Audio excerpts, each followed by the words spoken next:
Xi'an দেখতে খুবই কুৎসিত ছিল, কিন্তু যখনই সে মাস্ক পরতো তখনই তাকে ভীষণ সুন্দর আর নিষ্পাপ লাগতো। সে যখনই লাইভ স্ট্রিম করতো অসংখ্য ফ্যান পাগলের মতো তাকে গিফট পাঠাতো। এমনকি এক ধনী পরিবারের ছেলে অর্জুন প্রায় প্রতিদিনই তার লাইভে আসতো এবং দেদারসে গিফট পাঠাতো। ধীরে ধীরে শিয়ানও তার প্রেমে পড়ে যেতে লাগলো। কিন্তু একদিন হঠাৎ অর্জুন ফোন করে তার সঙ্গে দেখা করতে চাইলো। শিয়া কোনো কিছু না ভেবেই সরাসরি না করে দিল। এরপর থেকেই অর্জুন পুরোপুরি লাইভ স্ট্রিম থেকে গায়েব হয়ে গেল। শিয়া খুব মন খারাপ করে থাকতো। তার কাছে একটি জাদুকারী সিস্টেম ছিল। সিস্টেম অনুযায়ী যদি তার 10 লাখ ফলোয়ার পূর্ণ হয় তাহলে সে নিজের চেহারা বদলাতে পারবে। কিন্তু তার সবচেয়ে বড় সাপোর্টার অর্জুন তখন উধাও। এদিকে ম্যানেজমেন্ট কোম্পানি জানতে পারলো যে মেয়েটি অর্জুনকে অসন্তুষ্ট করেছে। তখন তারা শিয়ার উপর ভীষণ রেগে গেল। বাধ্য হয়ে শিয়া তাকে ফোন করলো। ফোন ধরতেই অর্জুন বলল তার কাছে সময় নেই। ব্যঙ্গ করে আরো বলল, তুমি তো নিজের মুখ দেখানোর সাহসী করো না, নিশ্চয়ই তুমি খুব কুৎসিত। এই কথাগুলো শিয়ার হৃদয়ে গভীরভাবে গেঁথে গেল। কিন্তু তার মনে ছিল যদি তার 10 লাখ ফলোয়ার পূর্ণ হয় তবে সে নিজের চেহারা বদলাতে পারবে। তাই সে কয়েকদিনের সময় চাইলো এবং কথা দিল তাকে একটা সারপ্রাইজ দেবে। কিন্তু অর্জুন ভাবলো সে তাকে পাগল বানাচ্ছে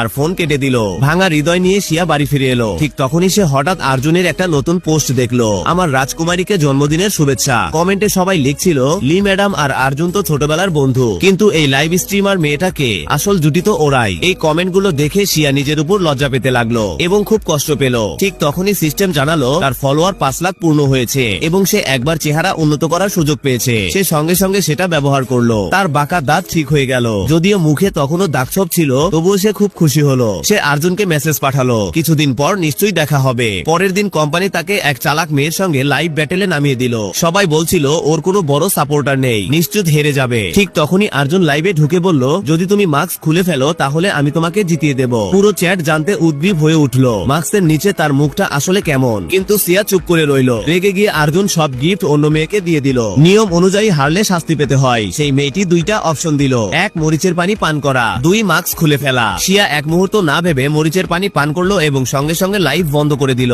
ঠিক তখনই তার ফলোয়ার সংখ্যা 10 লাখ পূর্ণ হয়ে গেল। সে আবারও চেহারা বদলানোর সুযোগ পেল এবং সঙ্গে সঙ্গে তার ব্যবহার করলো। কিন্তু পরের দিন কোম্পানি তার উপর ভয়ঙ্কর রাগ ঝাড়লো এবং তাকে অর্জুনের বাড়িতে গিয়ে ক্ষমা চাইতে বাধ্য করলো। কিন্তু এইবার শিয়া তার বিরুদ্ধে রুখে দাঁড়ালো। বদলা হিসেবে কোম্পানি তার পুরনো কুৎসিত ছবিগুলো ইন্টারনেটে ছড়িয়ে দিল। নেটে গালাগালির ঝড় বয়ে গেল। কিন্তু এইবার তার কাছে ছিল এক অসাধারণ সুন্দর বউ। ঠিক সেই সময় সে বার্ষিক অ্যাওয়ার্ড শোর আমন্ত্রণ পেল। অ্যাওয়ার্ড নাইটে পুরো হল তারকায় ভরা ছিল। ডিরেক্টর যখন প্রথমবার তার আসল চেহারা দেখলো দেখেই অবাক হয়ে গেল, এটা কি সেই মেয়েটা? শো শুরু হলো। পুরো পৃথিবী লাইভ দেখছিল। সবাই জিজ্ঞেস করছিল মাস্কের নিচে আসল চেহারা কেমন। সিয়া যখন মঞ্চে উঠলো তার সৌন্দর্য দেখে পুরো হল স্তব্ধ হয়ে গেল।